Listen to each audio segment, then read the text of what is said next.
खबर शामिल करते हमारी नुमाइंदे शौकत कमियाना की रिपोर्ट के मुताबिक पाकपतन के नवाई इलाके चक नंबर 96D हुदूद थाना डिलवरियाम में बाअसर सूदखोर माफिया ने पंजे गाड़ लिए। सूदखोर ने गरीब मेहनतकश की सारी जमा पूंजी लूट ली। महंगाई, गुर्बत और बेरोज़गारी के हाथों मजबूर बेबस सादा लो आवाम सूदखोरों के हाथों लुटने पर मजबूर। मेहनतकश मोहम्मद आसिफ ने दूध का काम करने के लिए अल्लाह दिता वल्द धलूरू नून से कुछ अरसे कबल 4 लाख रुपए बतौर कर्ज हुस्ना लिया, मगर नागुरेज हालात एक्सीडेंट होने की वजह से वो कर्ज टाइम पर वापस ना कर सका। इस पर सूदखोर अल्लाह दिता ने कर्ज ख्वाह माजूर मोहम्मद आसिफ की 4 किनाल ज़मीन, ट्रैक्टर, घर समेत तकरीबन 30 लाख सूद कीमत में वसूल कर लिया, मगर असली कर्ज 4 लाख फिर भी चूका तू ही मांग रहा। मोहम्मद आसिफ की बीवी के बयान के मुताबिक सूदखोर अल्लाह दिता वल्द धलूरू नून ने इसे सरेआम बदतमीज़ी की, नाजायज़ ताल्लुक इस्तवार और इसका सारा खर्चा उठाने का भी कहा, मगर वो ना मानी। इस ज़मन में मुतालिका थाना डोलरियाम में दस्त दराजी पामाली इज़्ज़त के ज़मन में दरख्वास्त भी दी गई, मगर क्योंकि सूदखोर बाअसर मालदार था इसलिए मामला दबा दिया गया। औरत इंसाफ से महरूम रही। कर्ज ख्वाह मोहम्मद आसिफ का कहना है, मैं माजूर आदमी हूँ और एक टांग से महरूम भी।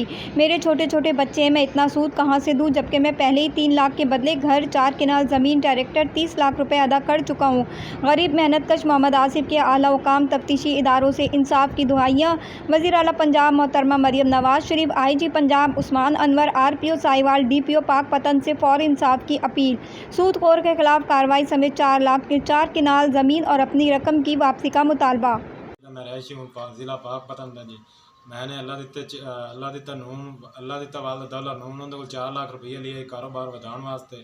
बाद जी मेरी लात टूट गई। आ वेखो जी मेरी लात टूट गई जी। मैं मंजी ते 4 साल मंजी ते पिया रहा। उसने सूद लाना शुरू कर दिता। 4 लाख के बजाय 30 लाख रुपया कर दिता।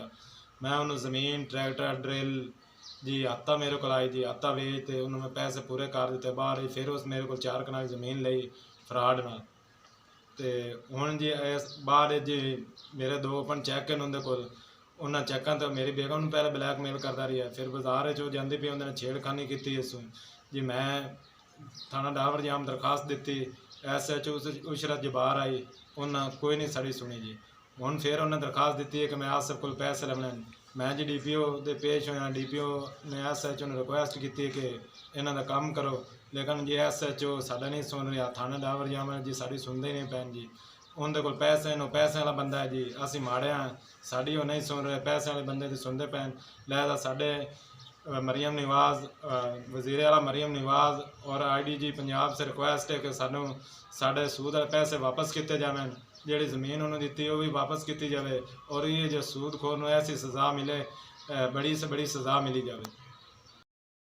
आसिफ दी बेगम मेरी अल्लाह दिता नून उन्होंने को मेरे बंदे ने 4 लाख रुपया लिया कारोबार वास्ते। उनकी लत्त टुट गई जी। वो सूद लाना शुरू कर दिता। उन्हें ज़मीन बेची के अदवाड़ा उस आप खरीदा है, सूद अदवाड़ा ज़मीन का सिलामे वेच के उन्होंने जी पैसे दिते हैं जी। साडा ट्रैक्टर, ड्रिल्लां, हल, सुहागा, हाथा वेच के असी उन्होंने 30-35 लाख रुपया दिता जी। उन्होंने को साइंदे चैक हैं जो 4 लाख रुपया लिया उन्हें उन्होंने चैक दिते हैं जी। उनकी धमकी वो सानू देंदा रहा, इस वजह तो वसूल करता रहा। मुड़ मैं बाजार जाती भी उस बदतमीजी की मेरे नाल, मैनू घसीटिया, बेइज्जती की इस मेरी, मैनू ब्लैकमेल करता रहा। मैं उनके नाल नहीं हुई अपने बंदे की इज्जत बचाने वास्ते। तो वो जी ज़्यादा झूठ की कहानियाँ